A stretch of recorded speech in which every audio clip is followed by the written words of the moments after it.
ကဲဘုန်းကြီးတို့တွေလွတ်မြောက်ခြင်းနဲ့လွတ်မြောက်တဲ့စိတ်ကလေးကိုရခြင်းတကယ်ဗုဒ္ဓဟောပြတဲ့လွတ်မြောက်တဲ့စိတ်မျိုးလေးကိုရခြင်းတယ်မလုပ်ကြဘူးလေလွတ်မြောက်တဲ့စိတ်ဟာဗုဒ္ဓတရားတော်သို့မဟုတ်ဗုဒ္ဓဘာသာကျင့်စဉ်ရဲ့ပန်းတိုင်ဆိုတာအလုံးသိကြပြီတို့တွေဘာလုပ်နေတာတုံးလို့မေးရင်စိတ်ဓာတ်ကလေးလွတ်မြောက်ဖို့လုပ်နေလွတ်မြောက်တဲ့စိတ်ရဖို့လုပ်နေကြတယ်ဒါဖြင့်လွတ်မြောက်တဲ့စိတ်ဆိုတဲ့ဟာရအောင်လုံနည်းရှိသလားရှိတယ်လုံနည်းများစွာထဲမှာလွတ်မြောက်တဲ့စိတ်ရဖို့လွတ်မြောက်တဲ့စိတ်ဆိုတာချက်ချင်းကြီးဒီကနေ့ဖြစ်သွားတာမဟုတ်ဘူးဒီကနေ့ရင့်ကျက်သွားတာမဟုတ်ဘူးတဖြည်းဖြည်းနဲ့ရင့်ကျက်လာအကြောင်းတရားတွေနဲ့တစ်သီးများလိုပဲတစ်သီးများအနုလေးကနေပြီးတော့တဖြည်းဖြည်းရင့်လာရအဲ့ဒါလိုပဲလွတ်မြောက်တဲ့စိတ်ဟာလည်းပဲအနုစားလေးကနေတဖြည်းဖြည်းရင့်လာအဲ့ဒီရှိထားတဲ့လွတ်မြောက်တဲ့စိတ်အခြေခံလေးတဖြည်းဖြည်းရင့်လာအောင်မလုပ်မလဲဘာတွေရေးကြည့်တယ်လဲအကျိုးတရားကိုလိုလားလို့ရှိရင်အကြောင်းတရားကိုထိဆောက်ရမယ်ဆိုတာဒါဗုဒ္ဓရဲ့ practice ပဲလမ်းညွှန်ချက်ကအကျိုးလိုချင်ရင်ဘာလုပ်ရမလဲအကြောင်းကိုထိဆောက်ရမယ်ဟုတ်ကဲ့အကျိုးလိုချင်ရင်အကျိုးကိုတိုက်ရိုက်ယူလို့မရဘူး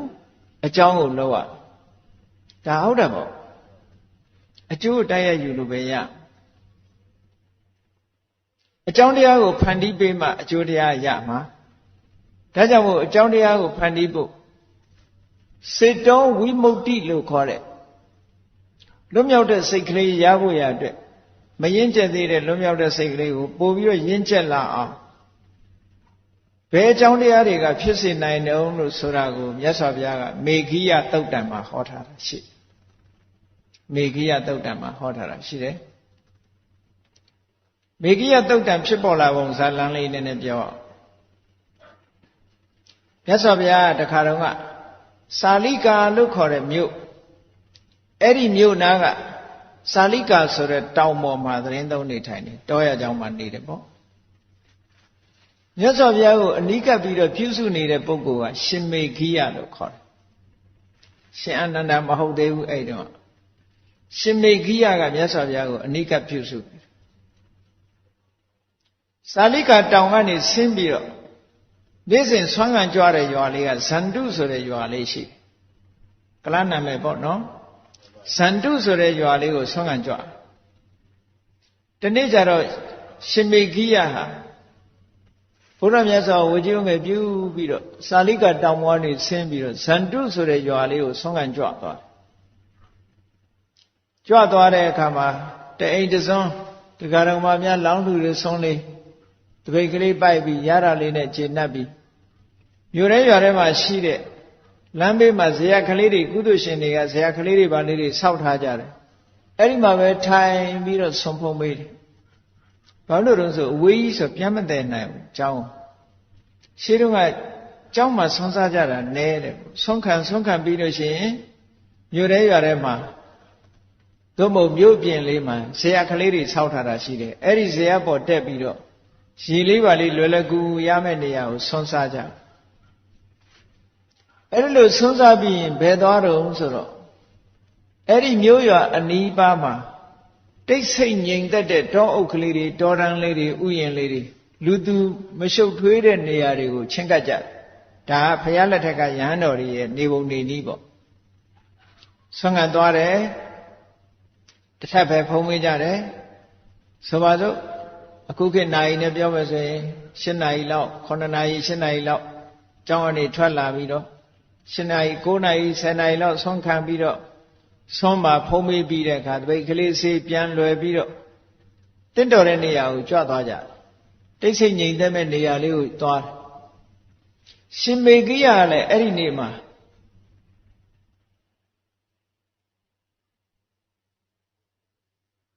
ကာလခင်းကဆိုတဲ့မြစ်အဲ့ဒီဇန္တုရွာကမ်းခြေမှာမြစ်ကြီးကိမိကိလဆိုတဲ့မြစ်ကြီးတစ်စင်းကစီးနေ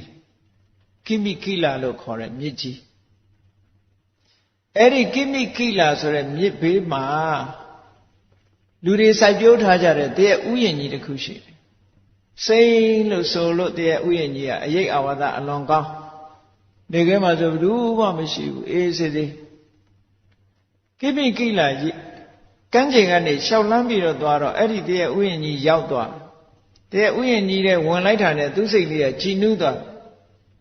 ဟာဒီနေရာဖြင့်တရားအထုတ်ရရင်သိကောင်းမှာပဲမြတ်စွာဘုရားကခွင့်ပြုမယ်ဆိုရင်ငါဒီနေရာပြန်လာပြီးတော့တရားအထုတ်မယ်အဲ့ဒီလိုစိတ်ကူးနဲ့ကြောင်းပြန်သွားတယ်စာလိကတောင်ပြန်သွားလိုက်ပြန်သွားပြီးတော့ဘုရားစီဝင်ပြီးရှင်ဘုရားတဲ့တပည့်တော်ဆွမ်းခံသွားဆွမ်းစားပြီးအပြန်မှာကိမိကိလမြေကမ်းခြေကတရဥယျာဉ်ကြီးတစ်ခုတွေ့တယ်ဗျာသိတာရတာပဲတိတ်ဆိတ်တယ်ငြိမ်သက်တယ်အဲ့ဒီမှာတပည့်တော်တရားထုတ်ခြင်းတဲ့စိတ်တွေပေါက်တယ်အဲ့ဒီမှာသွားတပည့်တော်တရားထုတ်ခြင်းတယ်မြတ်စွာဘုရားကဘသူကဘာလုပ်ခြင်းလဲဆိုလို့ရှိရင်အကြောင်းအကျိုးတွေကိုဆင်ခြင်ကြည့်လိမ့်ရှိတယ်အမြဲတမ်း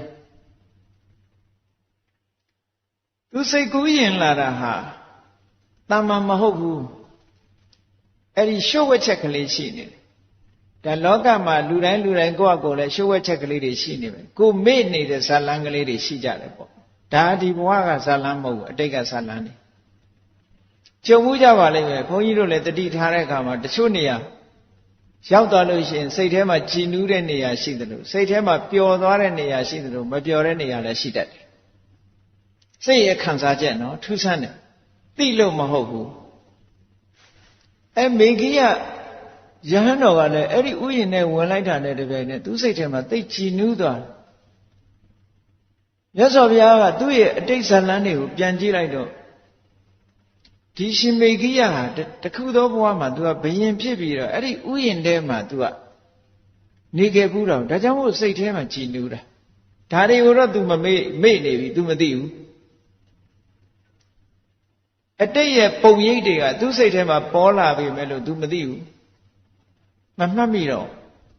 မြတ်စွာဘုရားကဒါကိုသိတော့မြတ်စွာဘုရားကမသွားစေခြင်းဘူးသွားရင် तू တရားရမှာမဟုတ်ဘူးအဲ့ဒီနေရာ तू နဲ့မတော်ဘူးဆိုတာသိတယ်ဘာလို့လဲဆိုအတိတ်တုန်းကအဲ့ဒီမှာဘယင်အနေနဲ့စိုးစံခဲ့တဲ့နေရာဆိုတော့အဲ့ဒီဥယျာဉ်နဲ့ဝင်လိုက်လို့ရှိရင်ယဟန်စိတ်ပြောက်ပြီးမင်းစိတ်ပေါက်မှသိကြတယ်ဒါမျိုးကလည်းရှိသေးတာနော်အဲ့ဒါကြောင့်မို့ဘုရားကခွင့်မပြုခြင်းဘူးခွင့်မပြုခြင်းတာကိုမြတ်စွာဘုရားကဒီလိုပြောပြနေရင်သူယုံကြည်မှယုံမှာဆိုပြီးဘုရားဗာပြောတော့ဆိုမိဂိယရဲ့ငါတစ်ပါးတည်းရှိသေးတယ်နေပါအောင်နောက်တစ်ပါးရောက်လာတော့သွားတာပေါ့ချိန်ဆွဲပေးလိုက်တာဟုတ်ကဲ့နောက်အဖော်တစ်ပါးရောက်လာပြီဆိုရင်သွားတာပေါ့အခုငါတစ်ပါးတည်းပဲရှိတယ်ဆိုတော့သူကဗာပြောတော့ဆိုအရှင်ဘုရားတဲ့အရှင်ဘုရားကဘာမှလုပ်เสียမရှိဘူးတဲ့တရားတို့တရားမြတ်တွေအကုန်ရပြီဘုရားဖြစ်နေပြီပေါ့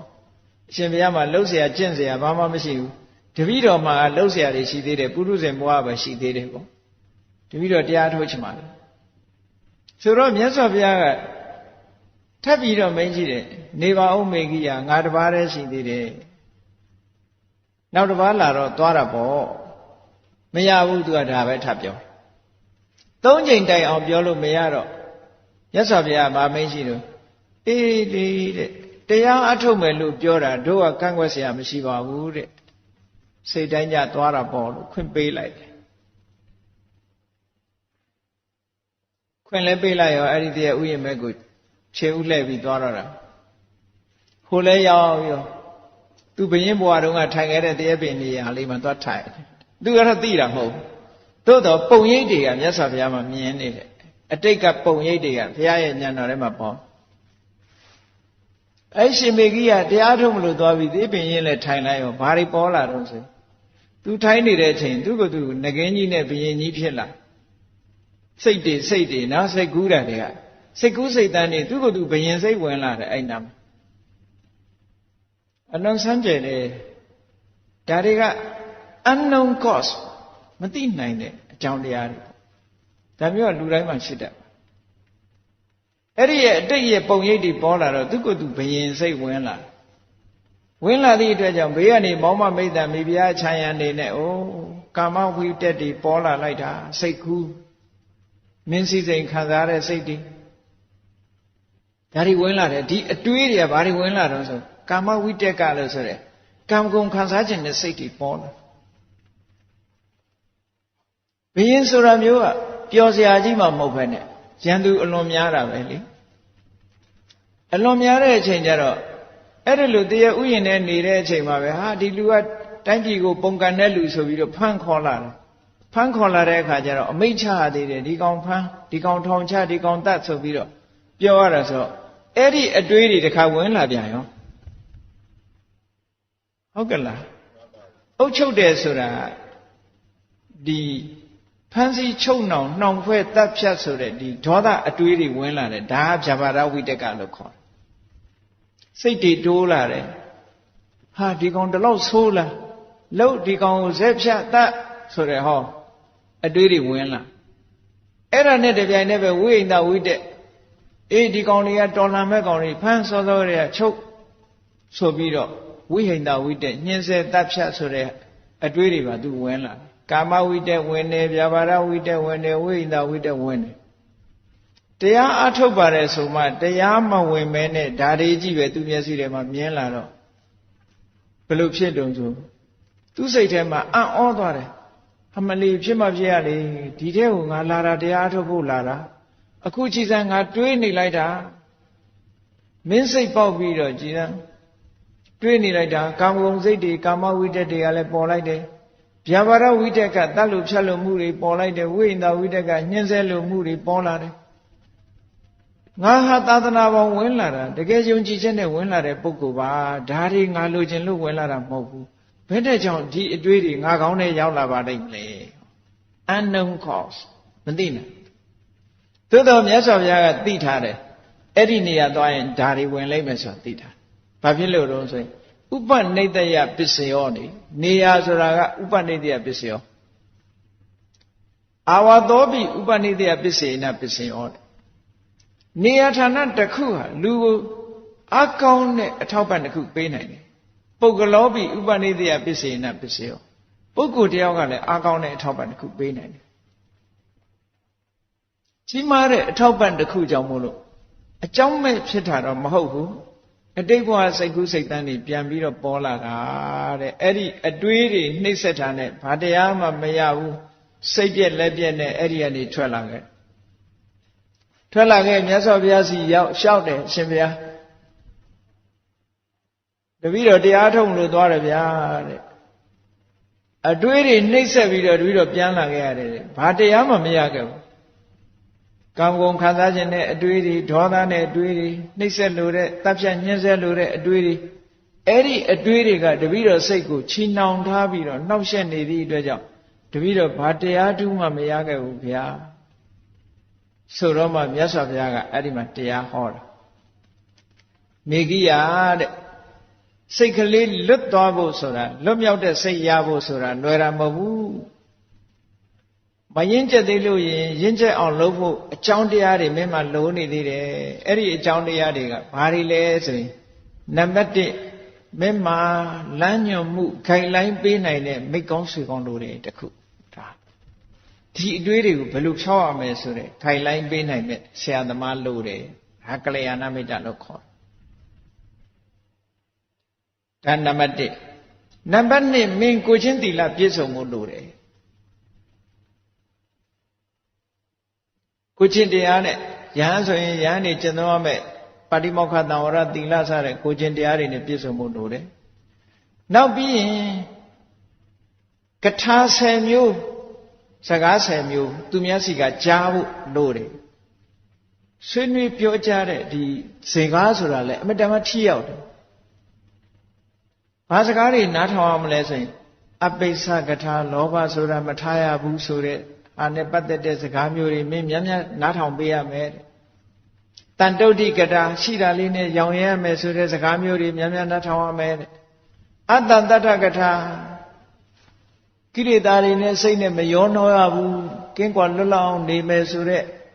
နေနည်းတွေနဲ့ပြောပြနေတဲ့စကားမျိုးတွေကိုမင်းနားထောင်ပေးရမယ်ပဝိဝေကကထာလွတ်လွတ်လပ်လပ်ကိုလွတ်စိတ်လွတ်တရားပေါ်မှာသာစိတ်ညွတ်ပြီးတော့နေတဲ့အနေအထားမျိုးကိုရှင်းလင်းပြောကြားတဲ့စကားမျိုးတွေကိုနားထောင်ပြီးတော့ပေးရမယ် ဟောဒီစကားမျိုးတွေဟာတိတ်ပြီးတော့အရေးကြီးတယ်တန်လေခကထာကိရိတာတွေဆိုတာဖယ်ထုတ်ပြရမယ်မကောင်းတဲ့ဘက်နဲ့ကောင်းတဲ့ဘက်မကောင်းတာကိုဖယ်ပြီးကောင်းတာမကောင်းတာကိုဖယ်ရှားပြီးကောင်းတဲ့ဘက်ကိုကျင့်ကြံပွားများဖို့ဆိုတဲ့စိတ်ကိုမွေးရမယ်အဲ့ဒါတွေကိုမွေးဖို့တိုက်တွန်းတဲ့စကားတွေကိုများများနားထောင်ပေးရမယ်